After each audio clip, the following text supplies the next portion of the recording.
Today in the shop I'm building some speaker baffles, so I thought I'd show you how I do that.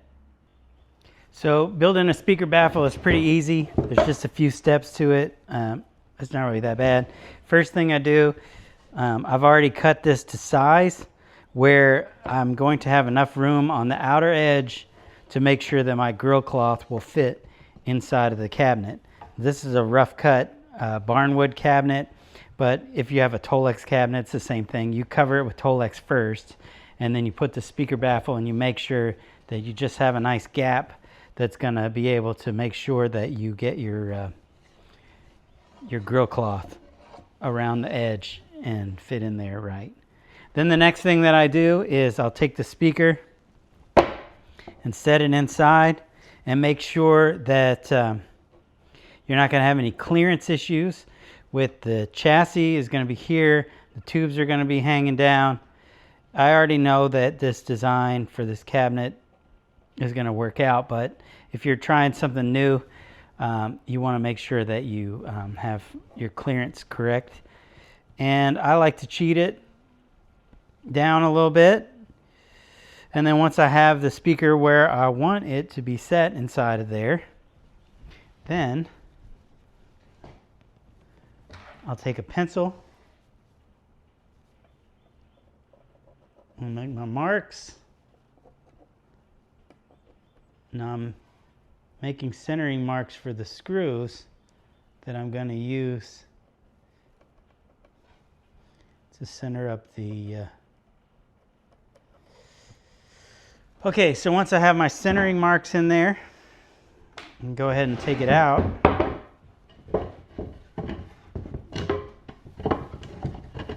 Let me set this down here.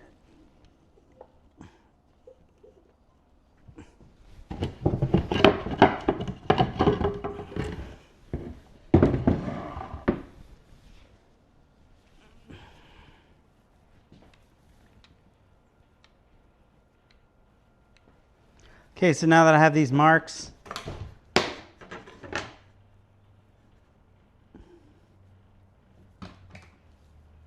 X marks the spot. Shoot, it's hard to do one-handed.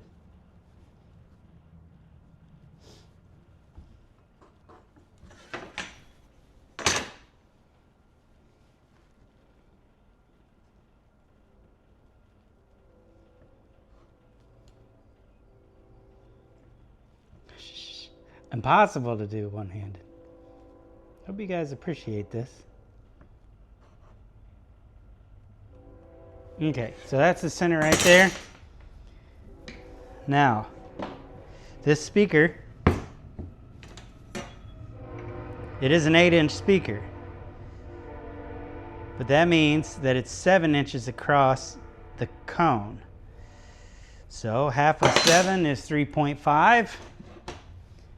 So I take my measure out 3.5. My ruler's getting kind of ugly, so I can do it here. So measure out 3.5.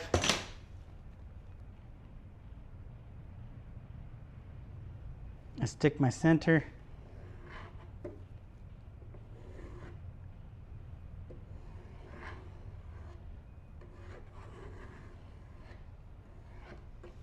Okay. All right, so now this is the back side. So what I'm going to do is I'm going to make sure that my speaker mounting screws are, that I use the drill bit that is the diameter of the speaker mounting screws. So let's go do that. Okay, so a speaker screw looks like this. It's machine screwed on one side and then it's wood screwed on the other way, counter directional. And that is so that you can tighten this in and then go backwards and send it the rest of the way, so that when you are tightening this screw down, it is locking it into place. So it's not like a standard screw, it's a special screw for speaker baffles. So when you use this, you got to have a drill bit that matches the diameter of the screw. That's important. Also, I use a drill press because if you got your screw in there crooked it could cause some problems when you're trying to line the speaker up. I know I'm not going to have any problems because I'm using a drill press and all my holes will be in there perfectly.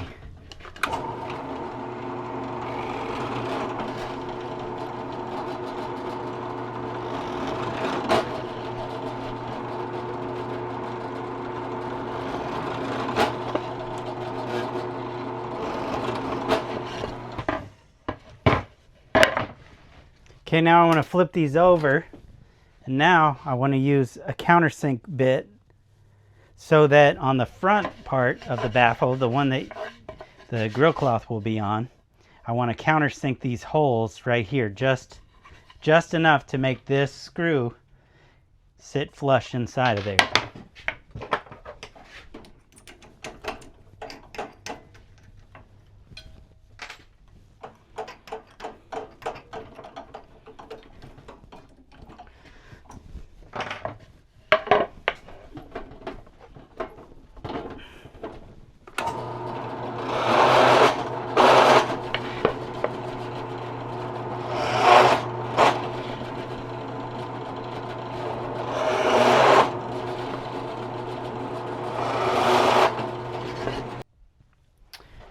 Okay, now my next step is to drill a hole so that I can pass my my jigsaw blade. I'm going to use a jigsaw to cut this thing out.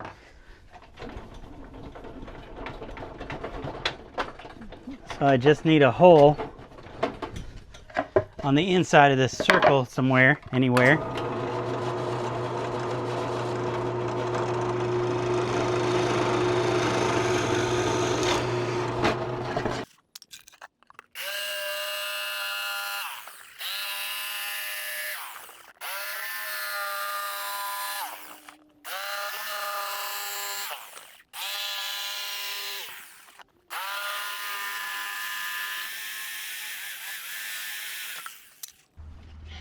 If you don't trust that you have a steady enough hand with a jigsaw to make a perfect circle, you can set this up with a router, and there's a circle cutting jig for a router, but honestly it takes just as much time. And if it's not exactly perfect, this is going to be covered with a grill cloth anyway, but you want to get it as close to perfect as possible.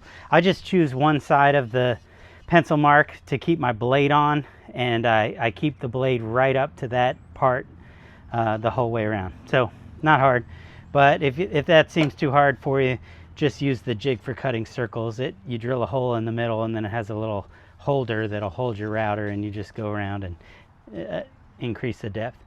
But honestly, by the time I've set up my router for all that stuff, I could already finished. Okay, so the next step that I want to do is to fit these things in place with the counter sunk facing forward. Okay, now I also want to make sure that my gaps all around are going to be exactly where I want to get it centered with the gaps evenly on all sides, so it's basically exactly where it's going to fit and how it's going to fit.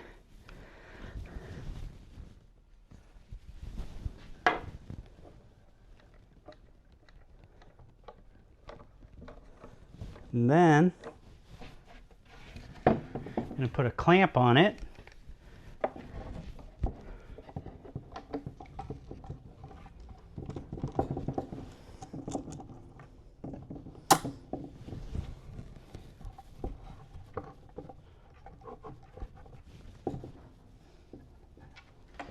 Okay, the reason for doing it this way, clamping this way now, is I'm going to have to drill the holes for the screws that actually mount the speaker baffle to the cabinet.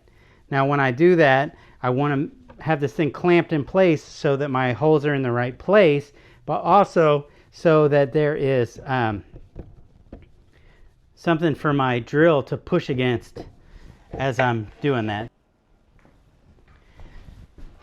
Okay, so now I'm going to make my marks. I actually forgot, I got to flip the clamps this way because I need to have room for the drill press to shoot that in straight. So I'll make my marks.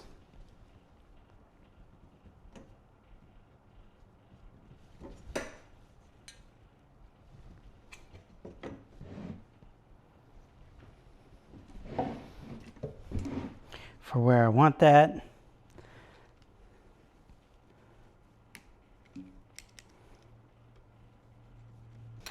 Okay, in this case, these are my screws for mounting the speaker baffle.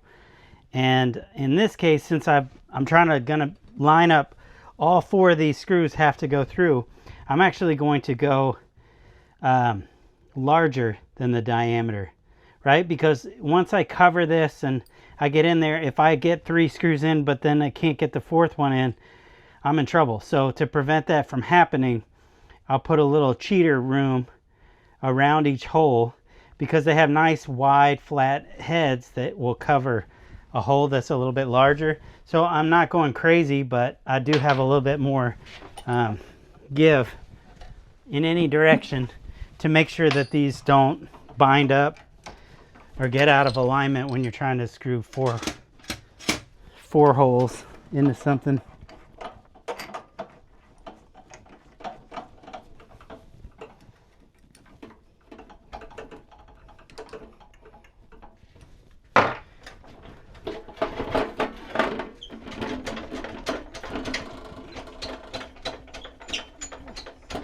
And again, you could drill this by hand, but I find that I like using the drill press because it removes a variable. And I do compensate for the angle that's in the front.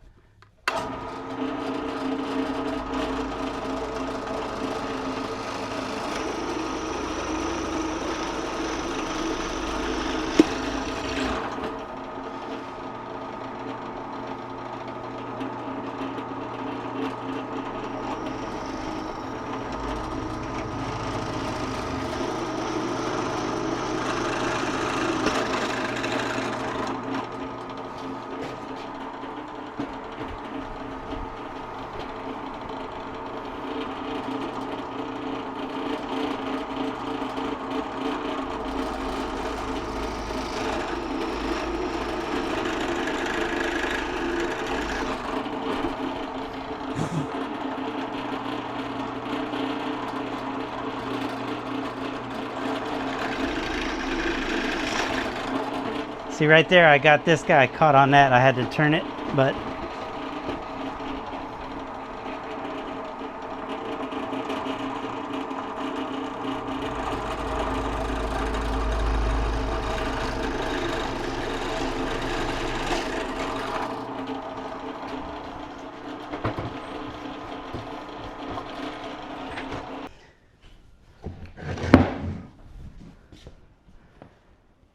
okay, now I'm going to take these out.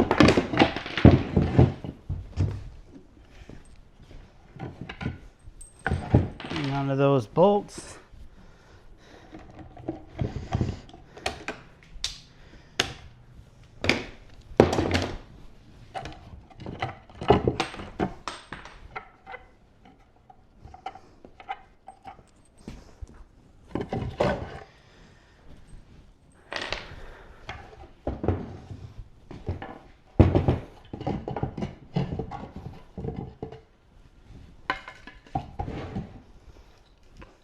Okay, now we're going to go sand them.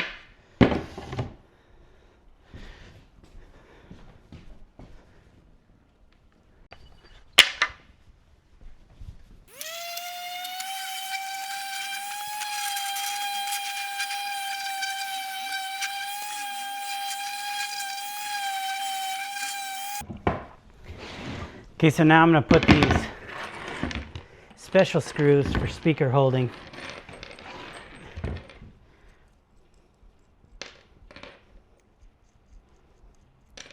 And again, they have counter rotational threads in wood screw on them.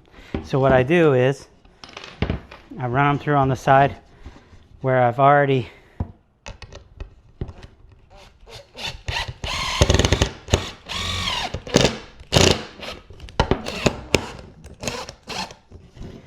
so you go one direction, goes all the way in, and then you go the other direction, and it takes it in the rest of the way.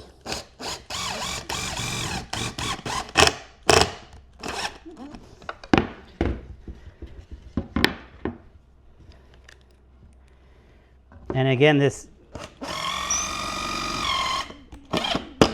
is because when you are trying to loosen or tighten,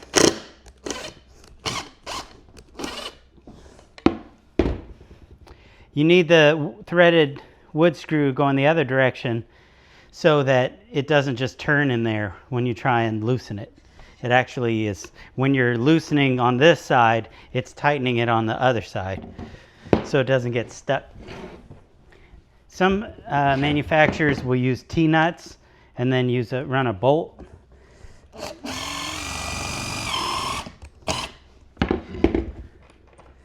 But I like using these. They work great. The only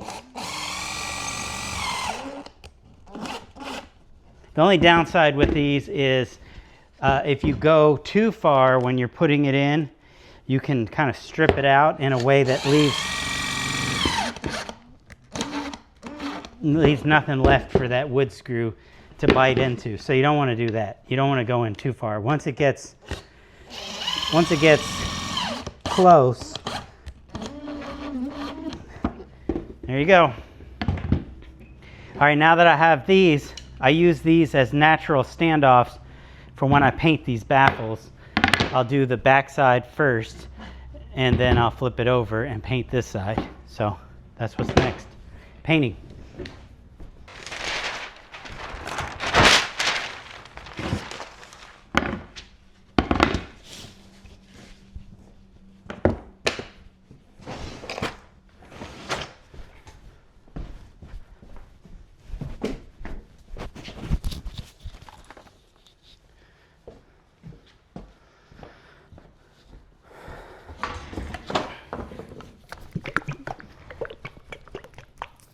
I just use a flat black latex paint. Doesn't stink. Dries pretty quickly.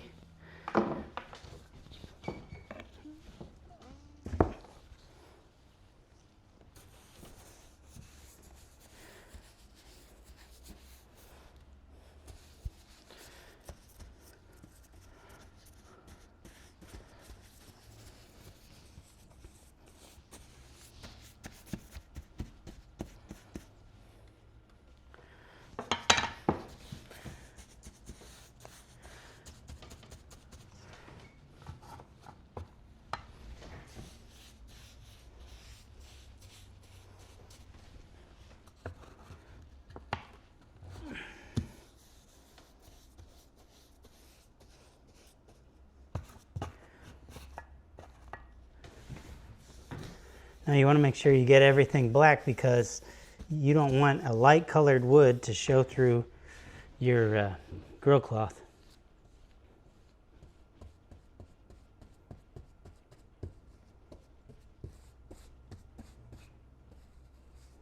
And I try and avoid accidentally hitting the threads on these screws because I don't want to have them gummed up with paint.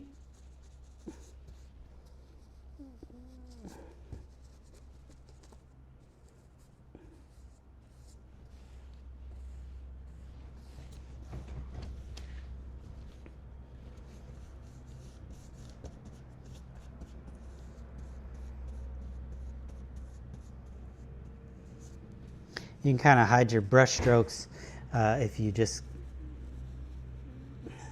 finish in one direction, preferably with the grain of the wood. And just make sure you get any spots where there's a bunch accumulating. And you want it to be smooth and even, and you don't want too much buildup on a flat black because flat black will become gloss if you accidentally put too much paint on it.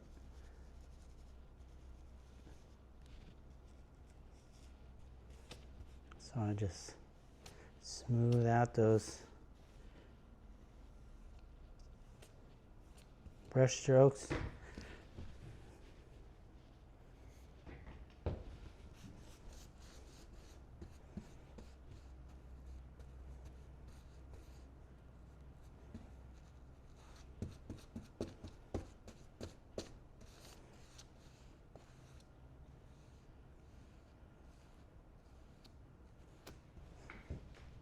I got some comments recently by people who said that they like my videos, that they've learned a lot, and they've actually tried some of the things that I've shown them to do.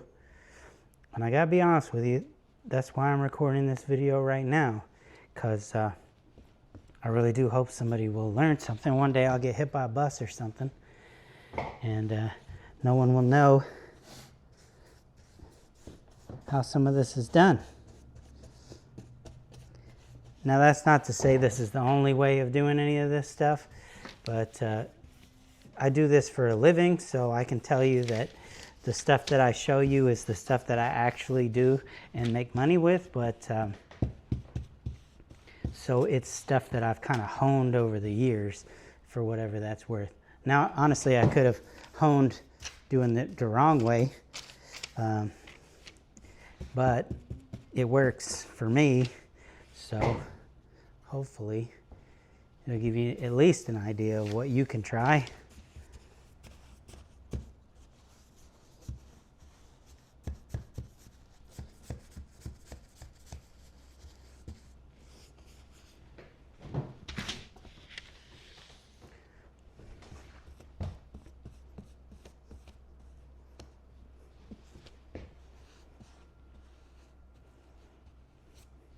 Also, if anybody's wondering why I ever started doing YouTube, it was because when I was making demo videos for amplifiers, I really spend all my time building amps, and I don't really spend any time taking pictures and doing videography.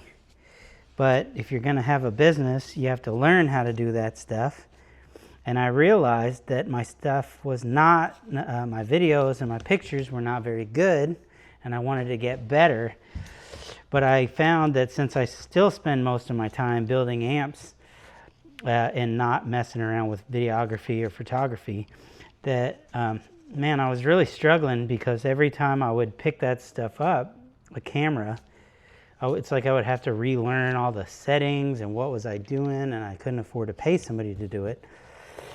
So the idea with the YouTube channel was to decide to start filming regular content so that I could, you know, have experience with the camera equipment when it was less critical. And so I've been trying to do this specifically so that I can grow and get more comfortable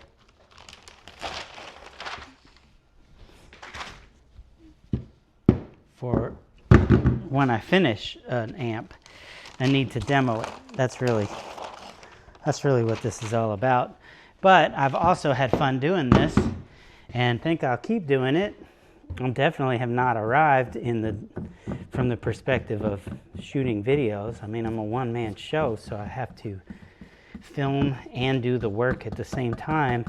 And since it's my business also, I have to do the work in a way that doesn't make that the quality of the work doesn't suffer because I'm carrying a camera around. But anyway, I appreciate anybody who watches any of this stuff.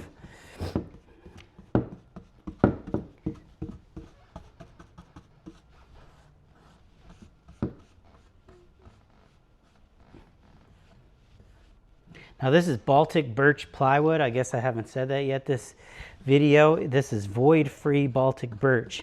And the benefits of void-free Baltic birch are that it has a ton of plys, and each ply any voids are removed from each ply, and they're patched, so like knot holes basically, and then they're glued together in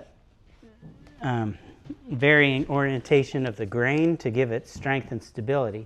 So Baltic birch plywood without voids in it, it's not like just a regular piece of plywood or particle board, which is just glue and sawdust. Although some high-end speakers are made with particle board, glue, and sawdust, I find that with guitar amplifiers, this Baltic birch is nice and rigid and has a great tone, and the lack of voids in it and the consistency of the plies, I think that this really does make your amp sound a lot more, just gives it a lot more brightness and presence, if that makes sense, in a way that just, you know, mushy junk glue and sawdust is not going to resonate the same way with the notes played on the guitar. Anyway, so I just make sure that I don't have any major drips or anything. If I have drips, I take them out. I want to make sure in here, because sometimes. Okay, and then I put these out in the sun and they'll be dry very quickly. And that's how you build a speaker baffle.